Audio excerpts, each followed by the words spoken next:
तुम्हारा परवरदिगार खूब जानता है कि तुम और तुम्हारे साथ के लोग कभी 2/3 रात के करीब और कभी आधी रात और कभी तिहाई रात क़याम किया करते हो, और अल्लाह रात और दिन का अंदाजा रखता है।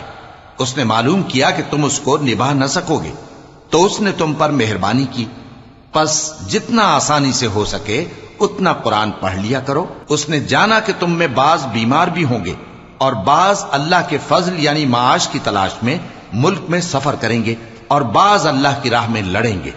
तो जितना आसानी से हो सके उतना कुरान पढ़ लिया करो और नमाज कायम करते रहो और ज़कात अदा करते रहो और अल्लाह को नेक नियति से कर्ज देते रहो।